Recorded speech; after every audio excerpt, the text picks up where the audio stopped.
Los hombres son pasajeros, las instituciones quedan. Me refiero al caso de la Fiscalía de la SUAY y de 5 fiscales más que estaban encargados, que hoy han sido separados de sus puestos porque el Consejo Nacional de la Judicatura nombró otros fiscales. El Consejo Nacional de la Judicatura no fue capaz de nombrar en mucho tiempo a los fiscales que en condición de encargados veían la realidad incluso en forma impotente por la carga procesal, por la falta de recursos humanos y recursos materiales. Ha sido nombrado fiscal de la provincia de la Suay el abogado Marco Enríquez Flores Calle, quien manifestó que asume estas funciones de fiscal provincial con la venia del Consejo de la Judicatura, como señalé anteriormente, y que se dedicará a trabajar en bien de la justicia. Y comienzo con esta noticia, señoras y señores, y este comentario, porque quien fue hasta hoy fiscal provincial fue el doctor Leonardo Amoroso, quien venía desempeñándose como fiscal provincial encargado durante este periodo en donde donde se produjeron transiciones industriales institucionales en la provincia. Su gestión se mantuvo en funciones de encargo, repito, en funciones de encargo, hasta que la Fiscalía y el Consejo de Participación Ciudadana estuvo sin nombrar a los fiscales titulares. Quiero ser enfático, el doctor Leonardo Amoroso deja una huella bastante clara. Ojalá el nuevo fiscal siga por el sendero de rectitud, de honradez que Leonardo Amoroso Garzón en sus funciones de fiscal encargado lo cumplió. Enrique Flores Calle tiene una nueva tarea bastante larga porque el ejemplo que deja Leonardo Amoroso Garzón no es fácil seguir ese derrotero. Creo yo que va a haber mucho esfuerzo de Enrique Flores Calle para tratar de superar, por qué no decirlo, el trabajo encomiable que realizó Leonardo Amoroso Garzón. Y quiero decirles a ustedes una situación que deben conocer, porque a lo mejor los boquisueltos que Leonardo en su fusión rectilínea puede incluso haberse granjeado la enemistad de algunas personas, pero no se trata de una destitución, no se trata de una remoción disciplinaria, sino es del término el encargo que venía cumpliendo. Leonardo ha estado muchas veces en nuestros programas y ha manifestado que hay una deficiencia de personal partiendo desde los fiscales en la provincia de la Suay, secretarias de... Ojalá, ojalá, realmente, ojalá crea que crea la ciudadanía que la puerta que dejó abierta Leonardo va a ser difícil de cumplirla, pero al fiscal provincial actual le deseamos todo éxito que en sus funciones. No es decisión de Leonardo, no es decisión de algún funcionario municipal, no, no, es decisión de el Consejo Nacional de la Judicatura Al fiscal no le nombra el alcalde, no le nombran las autoridades locales. Esta suerte de cambios o decisiones obedecen estrictamente a la Fiscalía General del Estado en la parte administrativa que se encuentra en la ciudad de Quito. Más allá, señoras y señores, de la formalidad del trámite, destaco la tarea de Leonardo Amoroso, que creo que cumplió una función bastante buena. Y esto lo digo no solamente como periodista, sino como abogado de los tribunales de justicia de la República del Ecuador. Al nuevo fiscal le queda recorrer la senda que Leonardo brindó en cuanto a la seguridad, de acuerdo a las posibilidades de la Fiscalía en coordinación con otras instituciones. Tiene que realizar indiscutiblemente la investigación penal y luchar para que la impunidad sea desterrada en la comisión de los delitos por parte de las personas que observan la ley. Creo que los abogados, la ciudadanía, el público en general, necesita que se dé ahora con el cambio un poco más de agilidad, porque entiendo que el doctor Flores Calle debe haber aceptado, no imponiendo, pero pidiendo ciertas circunstancias, como repito, recursos de personal y recursos materiales. Los fiscales tienen un proceso, tienen una difícil tarea,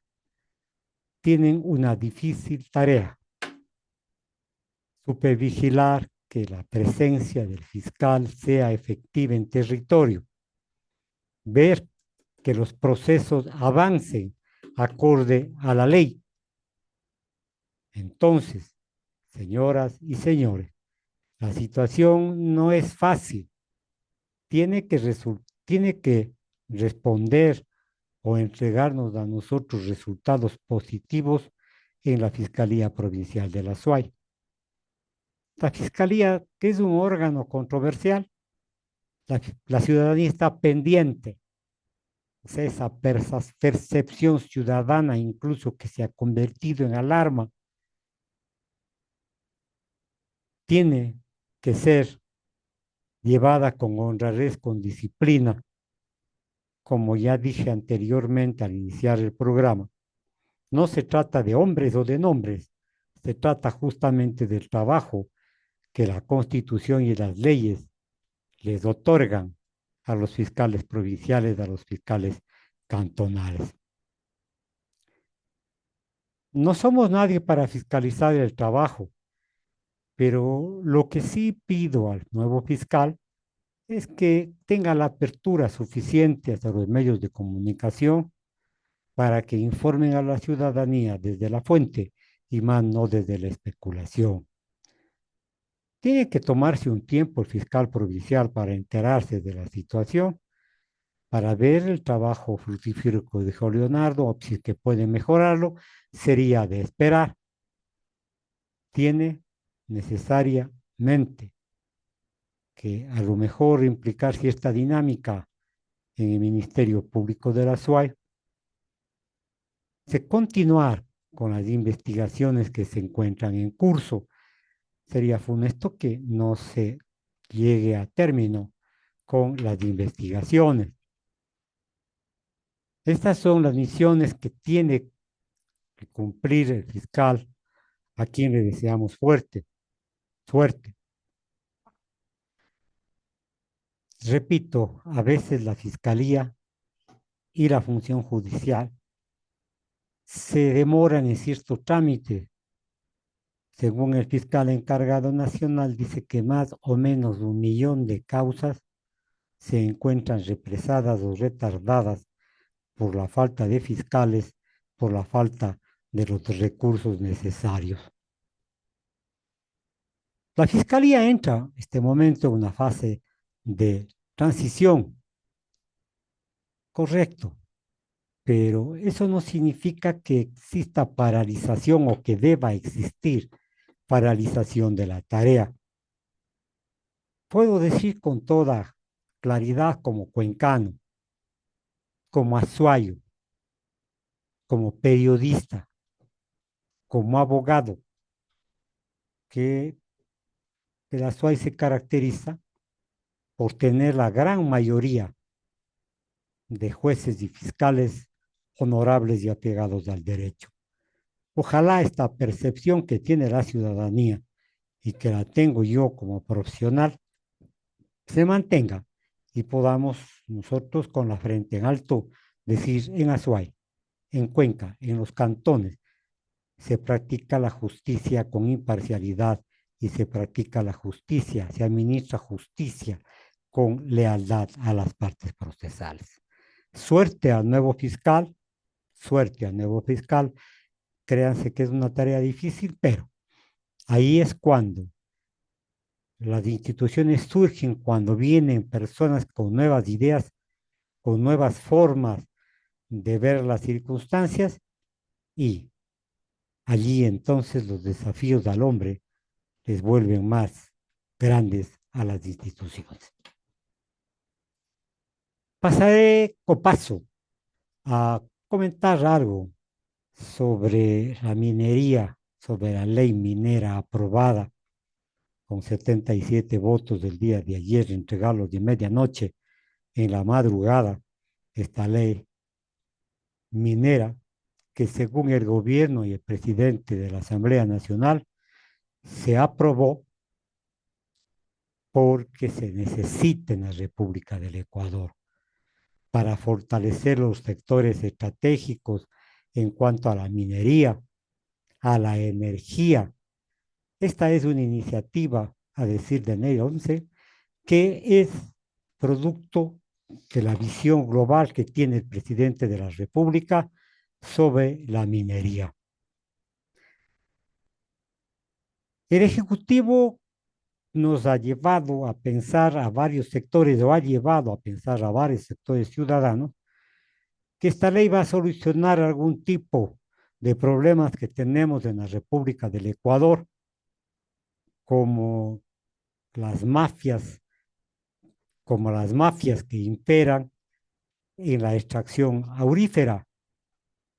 Y creo que el Ejecutivo en gran parte de sus aseveraciones se encuentra un tanto perdido en la realidad. Al agua no se la defiende, el agua es vida, el agua es un derecho que nos corresponde a todos. Dice que esta nueva ley va a dinamizar la economía porque va a atraer inversión nacional y extranjera, genera empleo, combatirá la minería ilegal y dará mayor seguridad jurídica al sector extractivo. Estas son las premisas que el gobierno nacional ha planteado para que esta ley se sociabilice, entre comillas, porque no tuvo la oportunidad de conversar con los grupos sociales, como es la obligación, como es su obligación, pero sin embargo, ha dicho que la primera consecuencia de esta ley será atraer inversión nacional y extranjera. Podríamos decir que en algún momento los grupos que vienen a la explotación en la República del Ecuador y en zonas sensibles buscarán la mayor cantidad de ingresos posibles para sus arcas y en este sentido acumular y acumular. La inversión extranjera en el país es muy baja. Entonces, la forma de convencerles a los capitales de extranjeros y a quienes manejan es decirles, venga, les garantizo la inversión acá en el país. Entonces, señoras y señores, por allí dará paso a la privatización del sistema de extracción de los minerales y de sustancias que tienen precios exorbitantes en el mercado. Pero para proteger la privatización va a militarizar la zona. Es decir, se convertirán en feudos de extracción, las zonas que deben ser concesionadas para que la minería no sea una forma de explotación y de lucro de grupos económicos internacionales. Varios sectores populares han planteado su inconformidad y es más, han dado a entender que no está con claridad redactada la ley, que fue una circunstancia rápida en su elaboración. La minería, dice, será la palanca de crecimiento.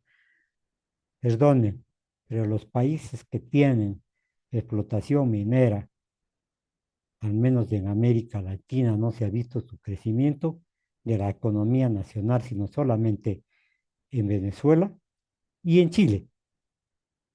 Nos ofrecieron, por ejemplo, con el petróleo, las inversiones en PEN, dinamizar la misma, mayor ingreso de divisas, pero esta área del petróleo ha caído a niveles antes nunca vistos. Quiero decir, en la falta de inversión. El debate político y social es una obligación. Ojalá a las personas que comenten, digan, expresen sus pensamientos con libertad frente a la situación que se ha tomado, a esta resolución que se ha tomado en el país, no sean perseguidos, porque la mejor forma entre ciertas personas que manejan los recursos públicos es decir que va a mejorar la situación, que va a mejorar la situación de los ciudadanos, en fin. Hay varios cuestionamientos por parte de las organizaciones sociales, por parte de quienes defienden la naturaleza, sobre la destrucción del medio ambiente y que nosotros iremos retrocediendo en la situación del control de los recursos y del medio ambiente. Se van a dar flexibilizaciones en controles ambientales. Sí, señoras y señores, porque quien viene a invertir va a pedir algún tipo de ganga y esa ganga va a pagar el pueblo ecuatoriano. Va a haber flexibilizaciones en controles ambientales. Lo que venimos luchando los azuayos, los ecuatorianos, los cuencanos, la protección de nuestras fuentes, no se va a dar y a lo mejor vamos a retroceder. Vamos a retroceder. En Cuenca, ustedes conocen, señoras y señores, que se puede poner en riesgo las fuentes hídricas y con esto entonces mañana tomaremos agua con sustancias cancerígenas que no son aptas y sustancias que no son aptas para el consumo de la ciudadanía cuencana. Quinzacocha se encuentra en peligro, por más que algunos voceros del gobierno o áulicos del gobierno digan que no va a pasar nada, que la licencia tiene que pedirse, en fin, una serie de situaciones. Pero la verdad es otra, señoras y señores. A veces se nos impone una supuesta verdad a través de los fusiles, a través del control militar. Y esto es lo que va a pasar justamente en la militarización de las zonas mineras. Nosotros arrastramos esta lucha o esta duda o este tema lo tratamos desde hace muchos años atrás. Unos señalan que no podemos dejar nosotros de explotar los recursos naturales porque somos pobres, pero sí estamos sentados sobre una silla de oro. Es decir, incitan, ponen, hacen creer a las personas que explotando los recursos naturales sin ningún tipo de control o con control nos va a dar a nosotros una mejor situación, pero los impactos sociales se van a dar necesariamente. Recuerdo una canción de un cantautor latinoamericano, si no estoy mal, el señor Cafrún, que decía que el ser humano busca y busca y busca los tesoros naturales, el oro, la plata, el litio y busca el petróleo y después tuvo que emplear todo su tiempo buscando el agua.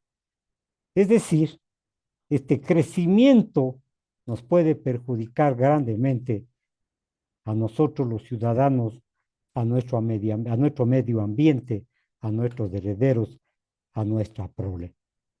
Entonces, por más que se diga que va a haber un control en la minería, no va a dar resultado. La minería va más allá. Y pongo un ejemplo. Chile tiene graves problemas en la parte norte sobre la minería. Ahí hay personas que están enterrados en vida en los boquerones y en los túneles de la explotación, especialmente del cobre. ¿Qué podemos decir del Panamá, perdón, de Canadá? Asimismo, sociedades se han movilizado en defensa de la naturaleza, pero sin embargo se ha desatado allí una explotación bastante grande e incluso yo diría irracional, sin importar, a pesar de que se dice que la minería va a ser sustentable, que va a haber reparación del medio ambiente, en fin, todo lo que ustedes quieran, señoras y señores. Pero al final de la tarde, los daños serán irreversibles para el planeta llamado Tierra. La actividad minera entonces tiene un riesgo. Se puede garantizar, impulsar, llevar adelante, concesionar, privatizar, militarizar la minería en cualquier parte del mundo, garantizando, así sea incorporando controles de estrictos y protección ambiental, la respuesta la tienen usted. Yo tengo mi criterio y me permito expresarlo. No se compadece con la realidad actual, no se compadece con la preservación del medio ambiente y del planeta. Y por último, señoras y señores, ¿cómo se distribuirán los beneficios económicos que se produzcan en las zonas y donde se desarrollan los proyectos? Posiblemente volverá a ser lo que fue con el petróleo. Las petroleras se llevaban hasta el 90% y a nosotros nos caían migajas hasta que se nacionalizó el petróleo y ingresamos a la OPEP. Acá igual harán caer ciertos gramos de oro, pero se llevarán por kilos nuestra riqueza nacional. Entonces, el pueblo ecuatoriano no va a mejorar en su economía, va a perder en la soberanía de sus terrenos ancestrales, en fin, a través de la entrega legal, a través de las privatizaciones y de la concesión y de la situación de entregarles en comisión, si ustedes quieren crear una empresa mixta, en fin. Desgraciadamente, por este rato ya está aprobada la ley.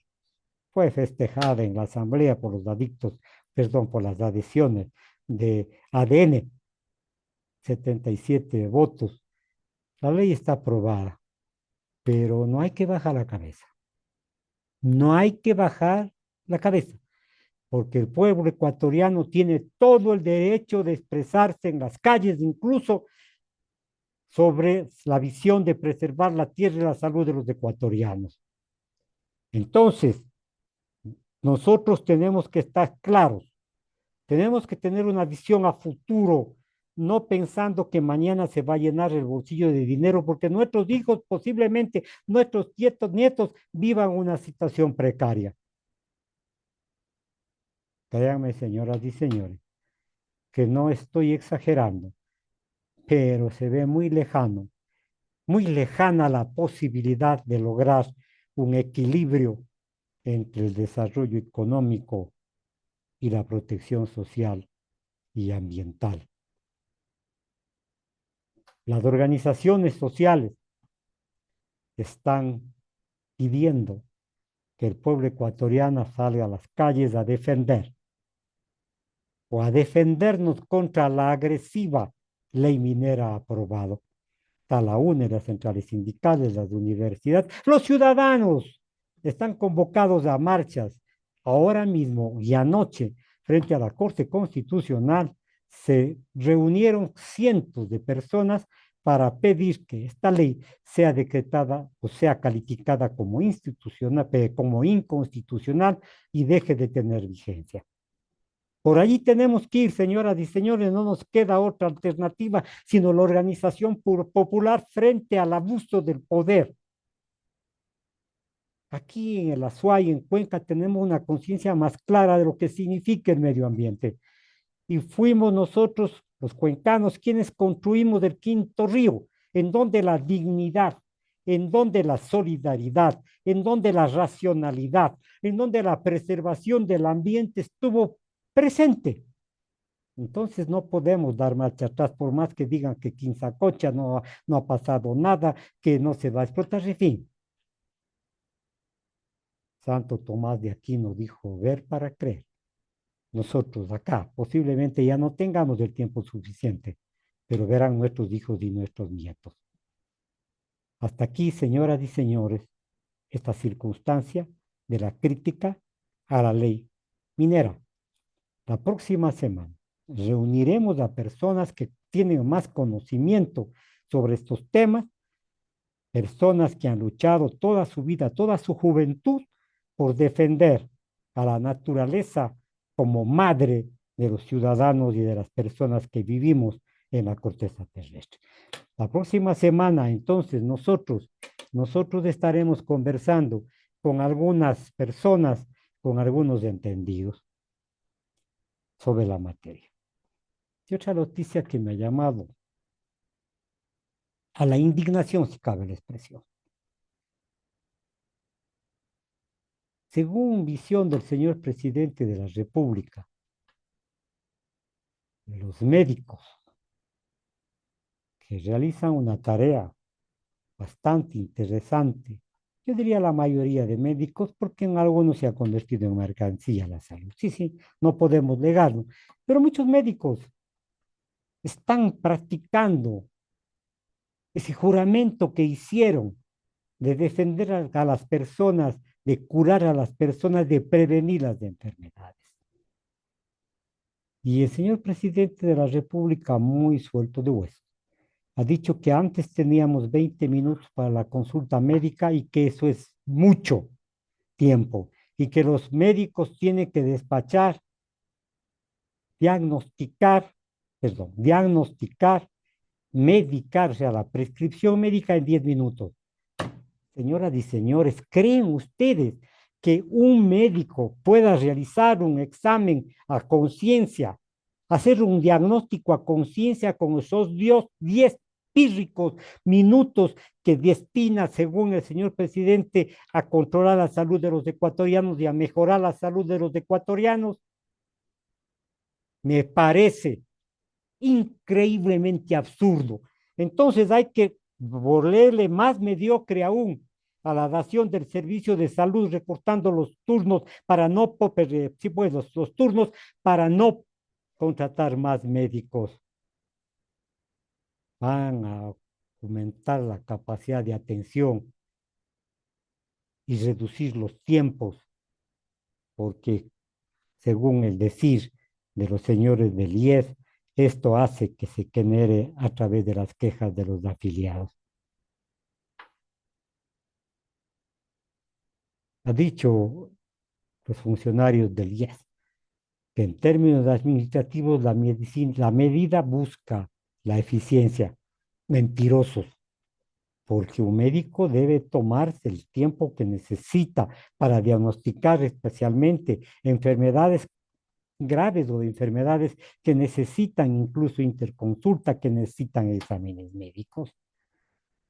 Porque si va un niño, posiblemente con paperas o con aptas o con alguna infección intestinal por la ingesta de agua no potabilizada, en fin, a lo mejor necesita menos tiempo el médico, pero para cierto tipo de enfermedades y de diagnóstico necesita más de los 20 minutos. Entonces hay que reducir el tiempo para atender a más personas. yo diría, para acentuar en algunos casos la mala atención a los ciudadanos ecuatorianos. Es una situación increíble lo que estamos viviendo. Y los médicos van a tener una preocupación increíblemente grande, increíblemente grande. Va a haber un estrés por parte de los médicos, de que no van a saber a ciencia cierta cuándo llegaron los 10 minutos, porque si no algún reloj o alguna cámara le está vigilando para que no se pase de los 10 minutos. Y esto va a llevar, señoras y señores, indiscutiblemente a una menor preocupación o profundidad de la evaluación en la evaluación clínica, que es el punto de partida para medicar, para entregar los fármacos necesarios para la curación de las personas. Pero si está mal diagnosticado, posiblemente esa persona que fue sometida a 10 minutos para examinarle perezca en la enfermedad. En la práctica de los diagnósticos completos, señores, están jugando con la salud. Recuerdo a una parlamentaria española, diputada española, que se quejaba en forma ardua, en forma dura, que los ancianos, que los de la tercera edad consumen muchos recursos del Estado y que en algún momento sería mejor que palmen, como dice el pueblo, en palabras clásicas, en palabras que los jóvenes manejan. Entonces, señoras y señores, en la Argentina acaba de pasar una cosa similar con, yo diría incluso casi esquizofrénico, señor Milei. Ha retirado la gratuidad de las medicinas para los señores de la tercera edad. ¿Pretenden acaso mermar la población, entre comillas, para mejorar la situación de nuestros congéneres? ¿O tiene un doble sentido de enriquecer más hacia a los sectores que ahora medran de la economía de los países? Gracias por haberme escuchado, pero tengan la certeza de que a través del programa Entre Tintos y Papeles, a través de las redes sociales que manejamos, a través de las plataformas digitales que están a nuestro servicio y al servicio de ustedes, seguiremos expresando nuestro punto de vista frente a estas medidas que nos dejan sin piso o pretenden dejarnos sin piso, pero la dignidad humana está por encima de cualquier situación. Gracias.